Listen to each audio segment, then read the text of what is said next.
এরা গত স্বৈরাচার আমলে প্রথম সারিতে থেকে ছবি তুলে সুবিধা নিয়েছে, এখন বিএনপি সেরে গেছে। তো একজন মন্ত্রীর কথা সচিব শোনেন না, তার মানে তারা সেই স্বৈরাচার আমলেরই কর্মকর্তা বসে আছে। আওয়ামী লীগের পতনের পরে শুরু করেছে যে উনি তো আওয়ামী লীগ করতেন, এখন ওনাকে আওয়ামী লীগ বানানো হয়েছে বিএনপি সাজার জন্য। এই বিটিভিতে কয়েকজন কর্মকর্তা আছে, তাদেরকে কিন্তু আমিই নিয়োগ দিয়েছিলাম। আমার দুর্ভাগ্য, তারা আমার ছেলের বিরুদ্ধে লেগে তাকে এখান থেকে চিটাগাং পাঠিয়ে দিয়েছে। এবং এরা গত স্বৈরাচার আমলে মিছিল, আওয়ামী লীগের মিছিল মিটিং এর প্রথম সারিতে থেকে ছবি তুলে সুবিধা নিয়েছে, এখন বিএনপি সেরে গেছে। আমি আমার অনেককে বলেছি, তোমরা দেখো কিছু করতে পারো কিনা। আমার ছেলে, আমি তো কাউকে বলতে পারবো না, কারণ আমি চাই যদি আমার ছেলে সত্যি সত্যি অন্যায় করে থাকে তার শাস্তি হোক।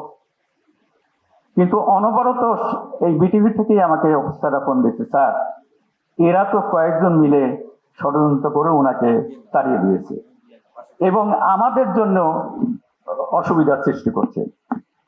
এবং তারা কেউ কেউ অপরাধের কারণে প্রমোশন, এই কি বলে ইনক্রিমেন্টও বন্ধ ছিল, তারা নিজেরা অপরাধ করেছে, তারা এখন সাধু সেজে এইসব কর্মকাণ্ড করছে। তো আমাকে দুই একজন বললেন যে আমার তো এই যে বর্তমান সম্প্রচার মন্ত্রণালয়ে যিনি মন্ত্রী, উনি তো আমাদের ঘনিষ্ঠ বন্ধু, তো আমি যাব। গেছেন, বলছেন যে আমি তো উপসচিব সচিবদের বলেছি, কিন্তু ওরা তো আমার কথা শোনে না। তো একজন মন্ত্রী কথা সচিব শোনেন না, তার মানে তারা সেই স্বৈরাচার আমলের এই কর্মকর্তা বসে আছেন। এই হচ্ছে আমাদের অবস্থা।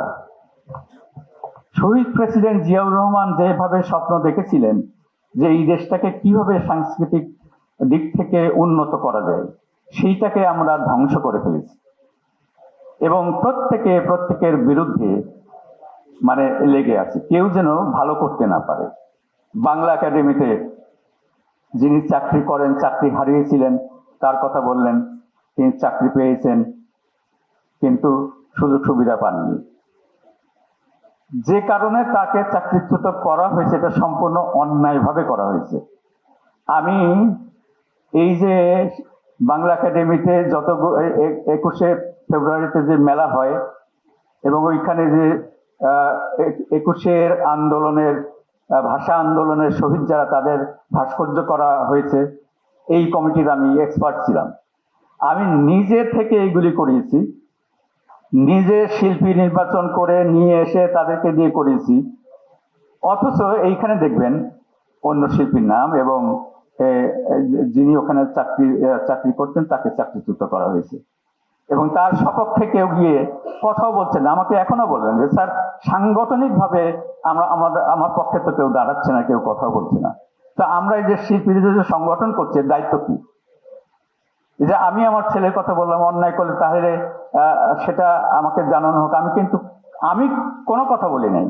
কালকে আমাকে রাত্রে অনেকে ফোন করেছে যে আপনার সাথে তো কর্তৃপক্ষের জানাশোনা আছে, আপনি বলেন না কেন? আমি কখনো বলবো না, আমার ছেলের জন্য আমি বলবো না। অন্যায় করলে সে শাস্তি পাবে, কিন্তু এইটা দেখা হোক।